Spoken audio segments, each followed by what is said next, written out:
Hai, Assalamualaikum warahmatullahi wabarakatuh. Berjumpa lagi bersama saya dalam video seri belajar manajemen pemasaran. Kita hari ini akan membahas tentang topik lingkungan pemasaran. So, tonton video ini sampai habis dan jangan lupa tekan subscribe untuk bisa mengikuti video-video kita selanjutnya, dan tekan tombol like kalau dirasa video ini bermanfaat.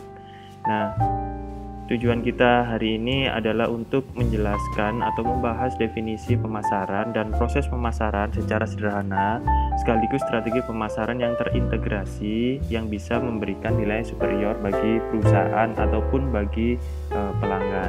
Nah, yang pertama kita membahas tentang apakah yang dimaksud dengan lingkungan pemasaran. Nah, setiap manajer pemasaran perlu memahami bahwa keberhasilan kegiatan pemasaran itu bergantung pada dinamika lingkungan yang ada di luar unit kerja pemasaran. Nah, untuk meningkatkan dan mempertahankan transaksi yang menguntungkan, selain ditentukan oleh faktor internal dalam unit kerja pemasaran, juga ditentukan oleh semua aspek, pihak, atau kekuatan di luar unit kerja pemasaran. Nah, jika dinamika yang ada di luar pemasaran itu mendukung, maka kinerja pemasaran itu tentu bisa mudah meningkat. Namun jika sebaliknya, maka kegiatan pemasaran itu tentu sulit mencapai tujuannya. Nah, lingkungan pemasaran perusahaan terdiri dari pelaku dan kekuatan di luar pemasaran yang mempengaruhi kemampuan manajemen pemasaran untuk membangun dan mempertahankan hubungan yang menguntungkan dengan pelanggan sasaran. Lingkungan pemasaran sebagai pelaku berarti di dalamnya terdiri dari orang atau kelompok orang yang memberikan pengaruh kepada kegiatan pemasaran, baik di dalam perusahaan ataupun di luar perusahaan. Manajer di luar unit kerja pemasaran, masyarakat, individu ataupun organisasi lain. Contoh, lingkungan pemasaran yang bermakna pelaku.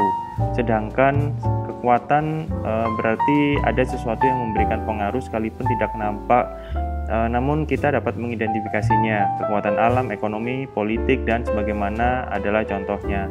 Nah, dalam kaitan dengan lingkungan pemasaran, perusahaan yang biasanya berhasil adalah perusahaan yang mengetahui pentingnya melakukan pengamatan secara terus-menerus tentang dinamika lingkungan dan selalu beradaptasi dengan lingkungan yang berubah tersebut. Nah, setiap perubahan lingkungan dapat diidentifikasi sejak dini dan secara dini pula dapat melakukan langkah yang tepat sehingga perusahaan dapat meningkatkan kinerjanya secara terus-menerus. Nah, di sini adalah gambaran dari lingkungan pemasaran yang terdiri dari pemasar, lingkungan mikro, dan lingkungan makro. Nah, lingkungan pemasaran jika dilihat dari sisi posisinya dalam mempengaruhi kegiatan pemasaran dapat dibagi menjadi dua jenis seperti yang terlihat di gambar. Nah, yaitu lingkungan mikro dan lingkungan makro.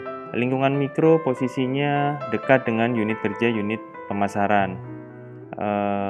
Sedangkan lingkungan makro posisinya lebih jauh dari unit kerja pemasaran atau posisinya di luar lingkungan mikro. Dari sini pengaruhnya kepada kegiatan pemasaran, maka lingkungan mikro mempengaruhi secara langsung, sedangkan lingkungan makro mempengaruhi secara tidak langsung, seperti yang kita lihat di gambar. Nah, selanjutnya kita bicara tentang lingkungan mikro. Nah, lingkungan mikro pemasaran terdiri dari pelaku atau pihak yang dekat dengan perusahaan dan mempengaruhi secara langsung kemampuan perusahaan untuk melayani pelanggan.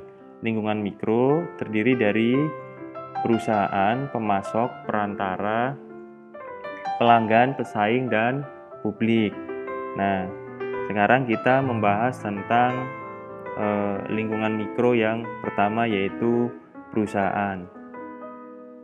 Nah, dalam merancang rencana pemasaran, manajemen pemasaran memperhitungkan kelompok lain dalam perusahaan dan mereka harus bekerja sama secara harmonis untuk memberikan nilai yang superior dan kepuasan pelanggan.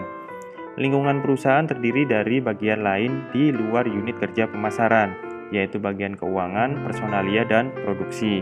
Nah, dalam hal ini, pemasar perlu melihat dan mempertimbangkan bagian-bagian lain tersebut dalam menjalankan kegiatan pemasaran. Pemasaran tidak bisa berjalan sendiri dalam melayani pelanggan, sebab mereka bergantung pada bagian lain. Bagaimana bisa melayani konsumen jika personalia yang ditugaskan tidak ada? Dana yang dibutuhkan tidak tepat waktu atau secara teknis tidak bisa dioperasionalkan atau diproduksi. Nah, yang paling penting dalam kaitan perusahaan adalah memastikan bahwa kesemua fungsi perusahaan atau organisasi tersebut beraktivitas yang difokuskan kepada pelanggan. Nah, sekarang kita masuk ke lingkungan mikro pemasaran yang kedua, yaitu pemasok. Nah, pemasok ini dipandang sebagai pihak luar yang memberikan pasokan atas sumber daya yang dibutuhkan perusahaan, baik sumber daya bahan baku, orang, uang, dan metode dalam rangka melayani konsumen. Nah, perlu dihindarkan kelangkaan sumber daya atau kekurangan sumber daya bagi perusahaan sehingga bisa mengganggu kegiatan pemasaran. Nah, pemasar perlu memonitor dan mengevaluasi bagaimana ketersediaan sumber daya bagi kegiatan pemasaran. Berbagai isu yang sering melekat dalam mengelola pemasok ini adalah menyangkut biaya, harga sumber daya, pengiriman, dan kelangkaan. Nah, pemasaran produk garmen misalnya memerlukan pasokan kain dari perusahaan tekstil, dana dari perbankan, komputer dari perusahaan komputer, karyawan dari pasar kerja ataupun perguruan tinggi, dan pelatihan bagi karyawan dari perusahaan pusat-pusat pelatihan. Nah, pemasaran perguruan tinggi misalnya akan memerlukan calon mahasiswa dari sekolah menengah atas atau sekolah menengah kejuruan, komputer untuk laboratorium dari penyedia komputer, listrik dari PLN, dan telepon dari perusahaan penyedia saluran telepon. Nah, pemasar itu perlu mempertimbangkan mereka dalam melakukan kegiatan pemasaran. Nah, lingkungan mikro pemasaran yang selanjutnya adalah perantara pemasaran. Nah, perantara pemasaran adalah pihak yang membantu perusahaan dalam mempromosikan, menjual, dan mendistribusikan barang-barangnya ke pembeli akhir. Posisi perantara pemasaran itu bisa berada di antara pemasaran dan konsumen akhir. Perusahaan yang memanfaatkan perantara pemasaran itu bisa sangat dipengaruhi kinerjanya oleh perantara pemasaran tersebut. Nah, khususnya dalam melayani konsumen. Nah, pemasaran sepeda motor tentu memerlukan perantara pemasaran seperti misalnya perusahaan pengangkutan yang akan mengangkut motor dari pabrik pembuatan ke showroom motor. Showroom motor yang akan menjual motor kepada calon pembeli, perusahaan media untuk mempromosikan, dan perusahaan riset pemasaran untuk mengetahui tren yang berkembang pada konsumen.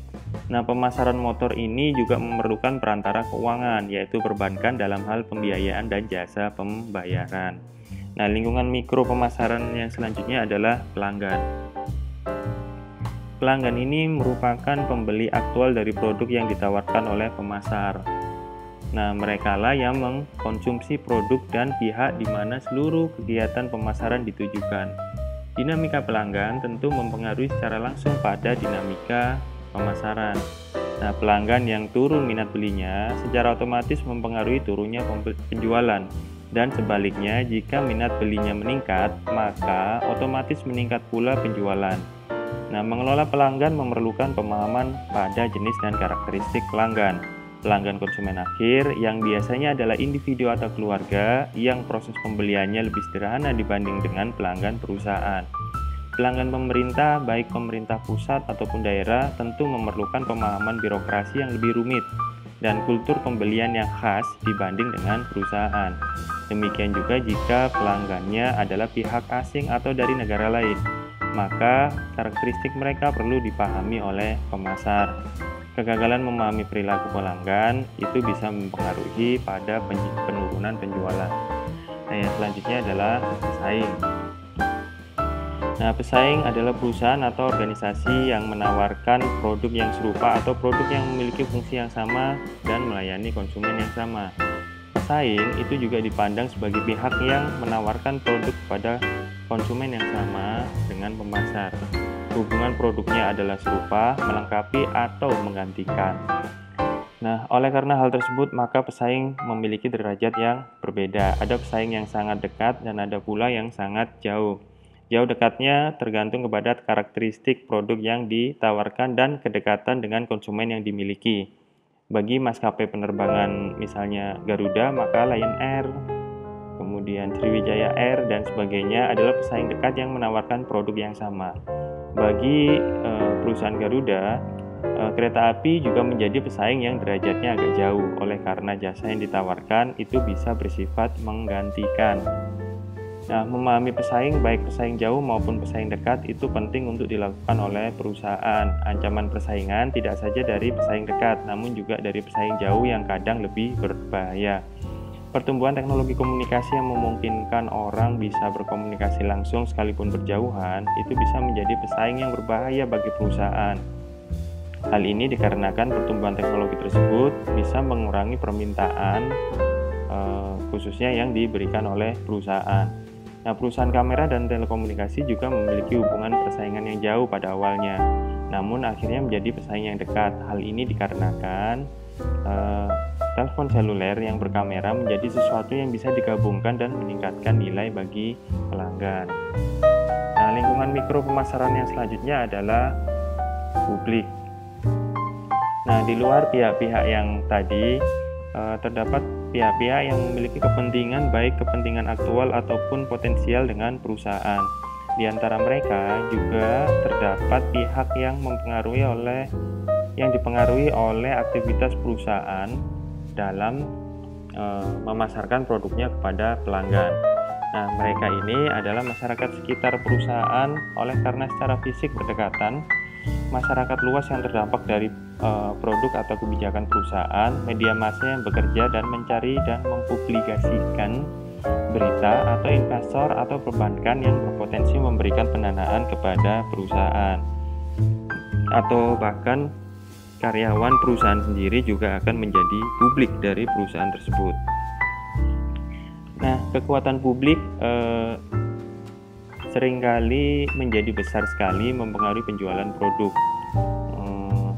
Hubungan baik dengan publik itu tentu saja perlu dijaga dalam konteks ini, agar setiap langkah dalam kegiatan pemasaran tidak menimbulkan masalah kepada mereka, yang akhirnya bisa berkembang dan tidak produktif bagi kegiatan pemasaran. Contoh kasus semburan lumpur di Porong yang mempengaruhi kinerja perusahaan dalam Bagri Group misalnya. Isu tentang penggunaan formalin yang mempengaruhi penjualan bakso, isu lemak babi yang mempengaruhi juga penjualan susu, kemudian isu tentang bahan berbahaya melamin yang mempengaruhi penjualan produk yang berasal dari Cina, atau adanya COVID-19 seperti ini. Nah, sekalipun juga ada kekuatan publik yang akhirnya berdampak positif pada perusahaan, misalnya usaha perusahaan Lion Air dalam membantu penanganan bencana tsunami di Aceh, itu dapat meningkatkan perusahaan tersebut. Nah, itulah tadi lingkungan mikro pemasaran perusahaan. Nah, sekarang pertanyaan untuk hari ini adalah, lingkungan pemasaran mikro manakah yang menurut kalian paling mempengaruhi konsumen dalam mengambil keputusan pembelian? Nah, jawab di kolom komentar, dan jangan lupa subscribe dan like, kemudian share video ini agar kita bisa berbagi ilmu kepada sesama.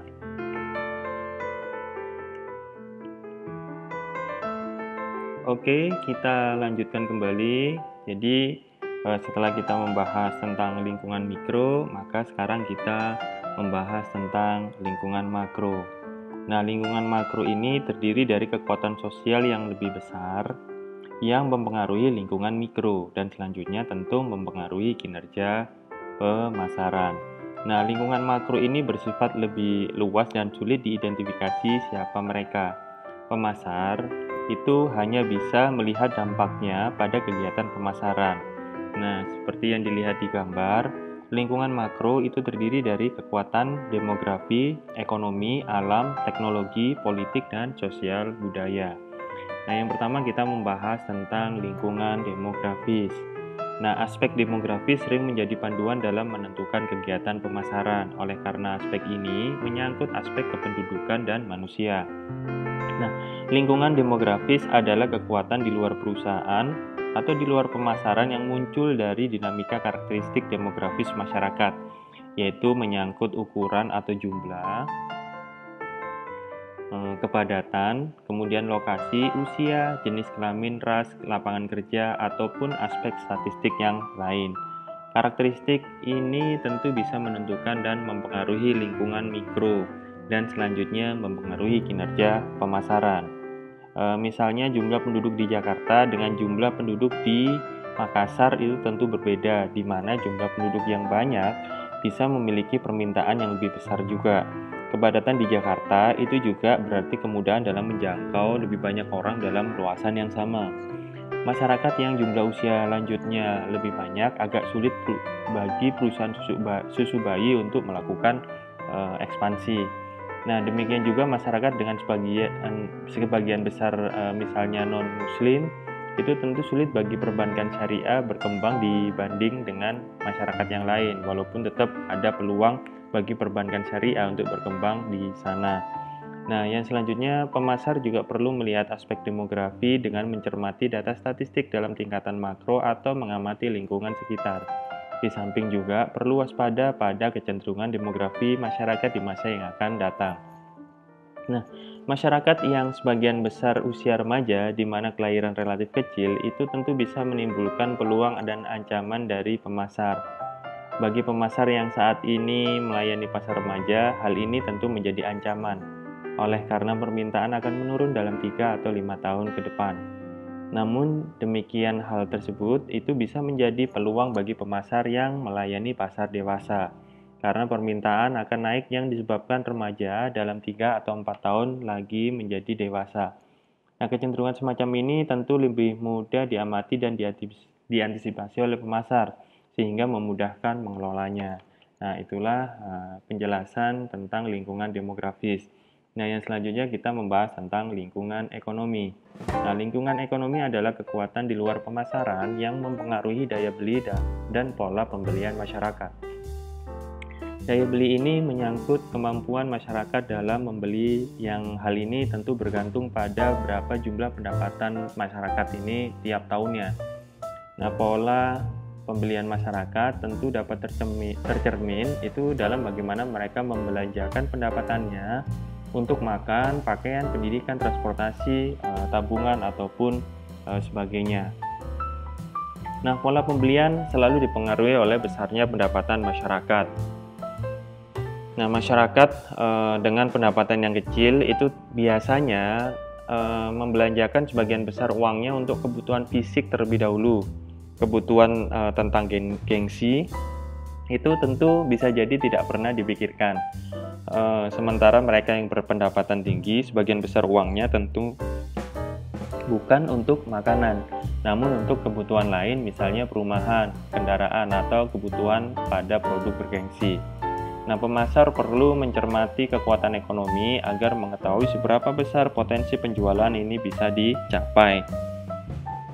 Nah, pendapatan per kapita masyarakat, tingkat inflasi, tingkat suku bunga bank, tingkat pertumbuhan ekonomi, harga bahan bakar minyak sering menjadi acuan dalam menentukan situasi atau kondisi ekonomi. Hal tersebut juga mencerminkan tingkat pendapatan masyarakat. Kondisi ekonomi yang membaik itu tentu mempengaruhi peningkatan pendapatan masyarakat, yang berarti pula meningkatkan daya beli dan pada ujungnya adalah meningkatkan permintaan terhadap sebuah produk.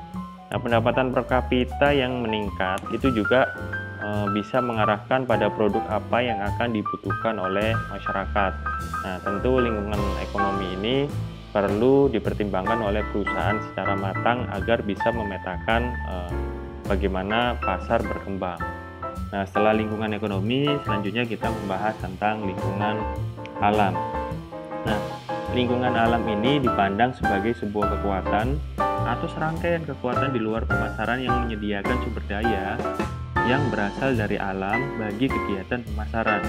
Nah, kekuatan alam ini itu tentu tercermin pada dinamika, misalnya dinamika ketersediaan air, hutan, udara, tanah laut, gunung, dan bahan baku, baik batu-batuan, gas, minyak, ataupun bahan baku yang lain. Nah, keseluruhan sumber daya alam ini tentu mempengaruhi secara tidak langsung terhadap kegiatan pemasaran. Pengaruhnya menyangkut ketersediaan, kualitas distribusi, dan manajemen pemasaran. Seperti itu. Nah, jika ada kecenderungan hutan banyak yang dieksploitasi dan menjadi gundul, maka dapat diperkirakan terjadinya banjir dan tanah longsor itu juga menjadi tinggi. Hal ini berarti resiko gangguan alam tentu meningkat. dan berarti kegiatan ekonomi masyarakat itu bisa terganggu dan pendapatan masyarakat tentu akan menurun. Penggunaan bahan bakar yang misalnya berasal dari fosil yang semakin lama semakin sedikit tentu meningkatkan potensi kelangkaan di masa yang akan datang, yang berarti perlu mencari bahan bakar pengganti. Pemasar juga perlu memahami kekuatan alam ini secara bijaksana, baik menyangkut perubahannya di masa mendatang ataupun perlunya rasa kepedulian untuk tidak melakukan perusakan lingkungan, atau bahkan pemasar perlu membantu menjaga dan melestarikan lingkungan.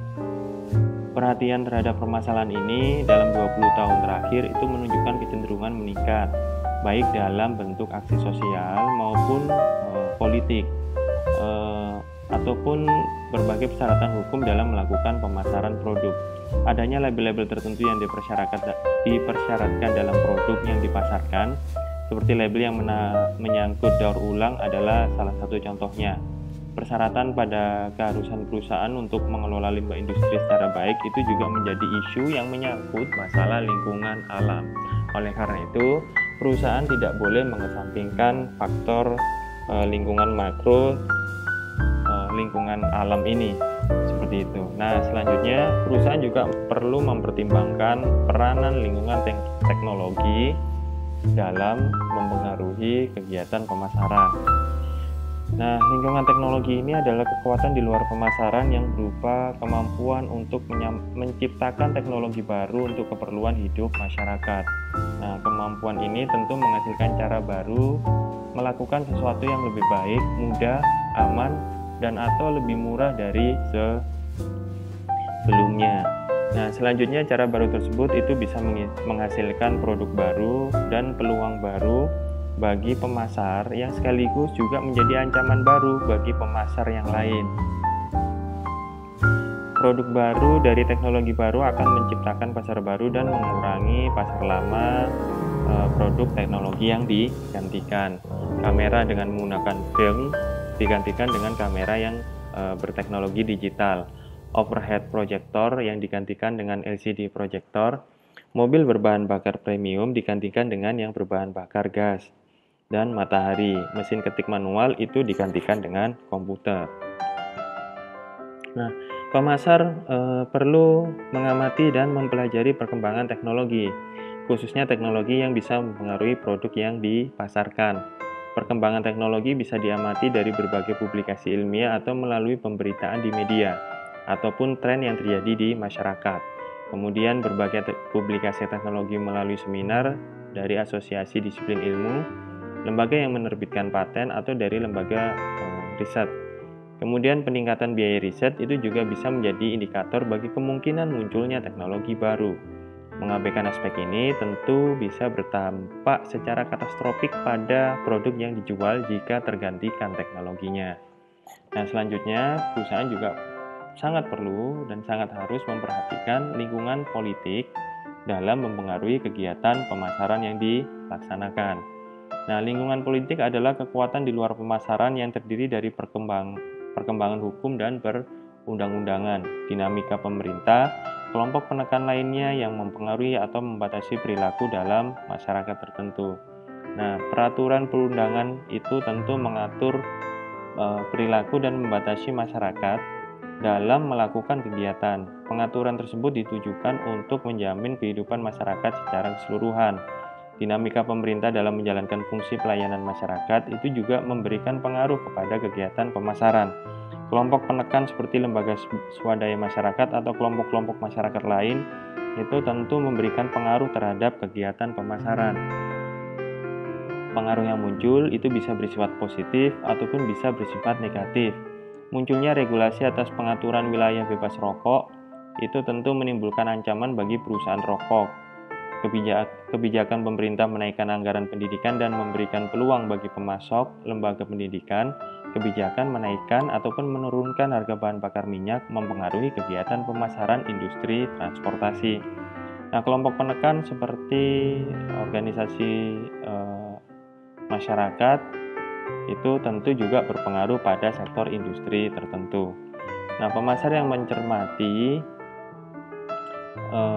pemasar tentunya bisa dianggap harus mencermati perkembangan lingkungan politik dengan mencermati aktivitas lembaga politik seperti misalnya aktivitas yang dilakukan oleh DPR, perkembangan yang ada di sana di tingkat pusat ataupun daerah.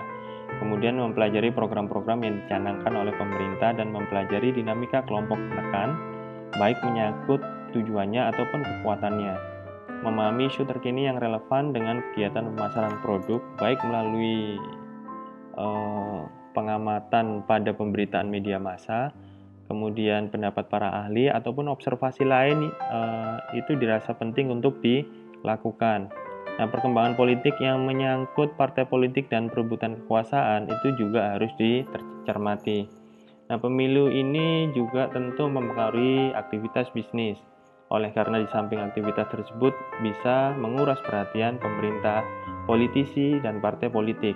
Namun juga seringkali menjadi sesuatu yang bisa menimbulkan eskalasi kerawanan sosial dan keamanan. Nah, sebagai contoh pergeseran politik tahun 1998 itu tentu menimbulkan berbagai kerusuhan dan mengakibatkan terganggunya kegiatan bisnis, khususnya di daerah perkotaan seperti Jakarta. Nah, kemudian pemasar juga perlu mempertimbangkan lingkungan budaya. Nah, lingkungan budaya adalah institusi dan kekuatan lain yang mempengaruhi nilai dasar persepsi, selera, dan perilaku masyarakat. Budaya mempengaruhi bagaimana masyarakat berpikir, bersikap, dan berperilaku dalam memenuhi kebutuhannya. Nah, dalam berpakaian misalnya, budaya bisa tercermin pada pakaian apa yang dipakai, untuk kegiatan apa, dan bagaimana cara memakainya. Nah, dalam membangun rumah misalnya, budaya tentu tercermin pada rancangan apa yang digunakan, bagaimana mengatur ruangan-ruangan, dan aksesoris apa yang digunakan. Dalam memenuhi kebutuhan makan, misalnya, budaya bisa tercermin pada makanan yang dipilih, alat yang digunakan, dan dengan siapa dilakukan. Hampir dalam keseluruhan aktivitas masyarakat, budaya bisa terlihat seperti nyata. Nah, hal penting yang harus dipahami oleh pemasar adalah budaya seperti apa yang digunakan suatu masyarakat dan kecenderungan perubahan seperti apa yang sedang dan akan terjadi. Pemahaman budaya apa yang digunakan bisa memberikan petunjuk bagi pemasar dalam menentukan bagaimana mempromosikan dan menjual produk kepada pasar sasaran. Kesalahan dalam memahami budaya pasar sasaran mengakibatkan kesulitan dalam memasuki pasar. Nah, kecenderungan pergeseran budaya juga perlu diperhatikan agar produk yang dipasarkan dapat menyesuaikan perkembangan budaya masyarakat. Perkenalan produk melalui cara pembelian dengan metode misalnya drive-thru dalam makanan siap saji ataupun produk yang lain itu juga mencerminkan budaya dalam melakukan pembelian produk dan konsumsi produk yang sedang tumbuh di Indonesia. Nah, itu tadi beberapa lingkungan makro pemasaran. Nah, sekarang pertanyaan kedua dari video ini adalah lingkungan pemasaran makro yang mana yang menurut kalian itu paling mempengaruhi konsumen dalam menentukan keputusan pembelian? Nah, jangan lupa jawab di kolom komentar. Jangan lupa bagi yang belum subscribe itu silahkan subscribe dan like, kemudian share video ini agar kita bisa membagikan wawasan kepada sesama. Nah, selanjutnya kita juga tentu perlu membahas bagaimana perusahaan harus merespon lingkungan pemasaran. Nah, banyak pemasar yang memandang bahwa lingkungan pemasaran itu sebagai elemen yang tidak dapat dikendalikan, di mana mereka harus berinteraksi dan beradaptasi terhadap perubahan yang terjadi. Nah, dalam hal ini, pemasar secara pasif menerima lingkungan dan tidak berpikir dan berusaha mengubahnya. Mereka harus menganalisis kekuatan lingkungan dan merancang strategi yang bisa membantu perusahaan menghindari ancaman dan memanfaatkan peluang yang diberikan oleh lingkungan. Nah, keterbatasan dan kapasitas perusahaan seringkali menjadi alasan kenapa langkah ini diambil. Nah, di sisi lain, terdapat pemasar yang mengambil tindakan proaktif terhadap lingkungan. pemasar ini tidak hanya melihat dan bereaksi, namun juga mengambil tindakan aktif untuk mempengaruhi masyarakat dan kekuatan yang ada di dalam lingkungan masyarakat. Nah, perusahaan semacam ini tentu mempekerjakan pelobi untuk mempengaruhi perundang-undangan yang akan mempengaruhi industri mereka dan mengadakan acara serta mengundang media untuk memperoleh liputan pers yang menguntungkan. Nah, itulah yang bisa kita bahas di dalam video ini tentang lingkungan pemasaran yang terdiri dari lingkungan pemasaran mikro dan lingkungan pemasaran makro. Dan jangan lupa subscribe, tekan tombol like kalau video ini dirasa bermanfaat, dan share video ini ke sesama.